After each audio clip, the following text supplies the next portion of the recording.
So, good morning, everyone. And today I am going to present a topic that electrical engineering students should understand logically, not just memorize theoretically. Because in the electrical world, a transformer is the heart of power system. Today we are not only learning definitions, we are going to understand what happens if a transformer is connected to a DC supply. Uh, if the secondary winding is short circuited, does the primary voltage become zero? Since transformer have no moving parts, why they are not 100% efficient? Why are the transformer rated in kVA instead of kW? What is open circuit test performed on low voltage side instead of high voltage side? And we will understand all this concept with engineering logic and practical thinking. So first question is, what happens if a transformer is connected to a DC supply? A transformer is designed to work only on AC supply. The basic principle of transformer is electromagnetic induction, which requires a continuously changing magnetic flux. In AC supply, current continuously changes and magnetic flux is also changes. So EMF is induced in the secondary winding, but if we connect a transformer to a DC supply, so DC current remains constant and magnetic flux become constant. No EMF, no EMF is induced in the secondary winding. Now the dangerous part begins.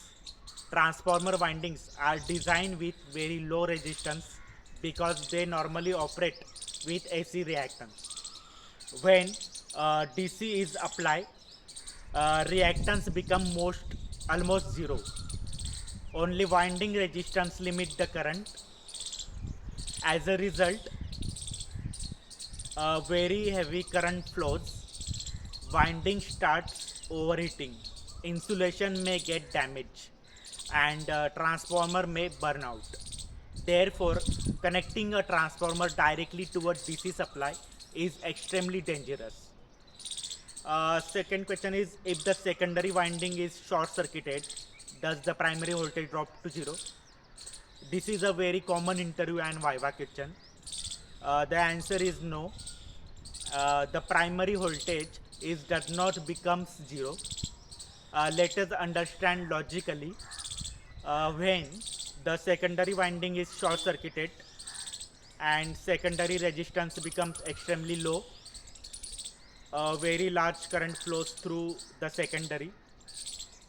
Due to transformer action, the primary side is also draw heavy current from the source, but the supply voltage still provided by source. So primary voltage does not becoming zero. Current is increases heavily and copper loss increases and heating increase rapidly. If proper protection is not available, the transformer can get damaged. That is why protection devices such as circuit breakers, relays, and fuses, and also are used in transformer circuits. Since transformer have no moving parts, why are not they 100% efficient? This is one of the most interesting questions, and many people think that because transformer have no moving parts, there should be no losses, but electrical losses still exist. Transformer mainly have two types of losses. First is copper loss, and when current flows through winding resistance, heat is produced, and mainly formula is PCU is equal to I square R, and higher current means uh, more heating and more power loss. So these are the main concept of power system in electrical transformer. So second is most key core loss and iron loss. The transformer core experiences alternating magnetic flux. which causes hysteresis loss, eddy current loss, and these losses occur continuously even under no load condition. Therefore, practical transformer efficiency is generally between 95% and 99%, but never exactly 100%. So, why are transformer rated in kVA instead of kW? This is one of the most important Viva question, and transformer losses is depends on copper loss. Copper loss is depends current, iron loss is voltage, but transformer do not know the load power factor. Now remember, kW equal to voltage into current and current into power factor. The power factor is depends on the type of load connected to the transformer, not on the transformer itself. Therefore, manufacturers cannot rate transformer based on kW because power factor changes from load to load.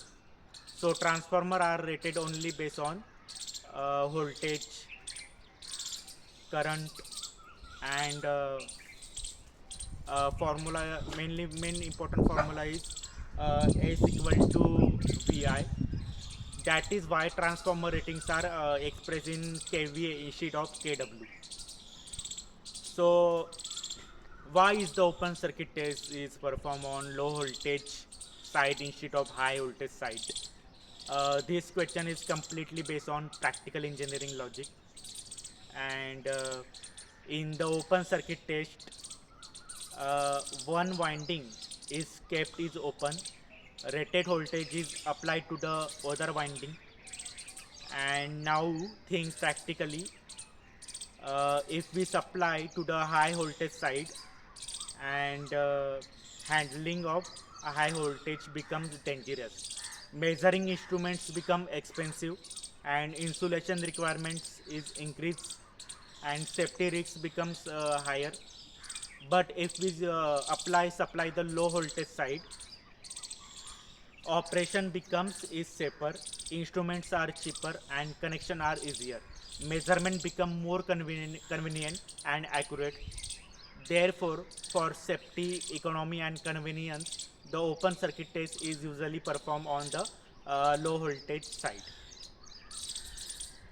So these are the most five questions are important in practical in Viva and interviews. So friends, electrical engineering is not only about memorizing formulas. It is about logical thinking, practical understanding, and analyzing how power system is actually work. A transformer is not just a static device. It is the silent hero that transfer electrical power from generating station to our homes and industries. If we understand concept logically, then whether it is Viva and interview and presentation and industry work, we can answer confidently and professionally. And always remember, in engineering, knowing the answer is important, but understanding the logic behind the answer even more important. Thank you.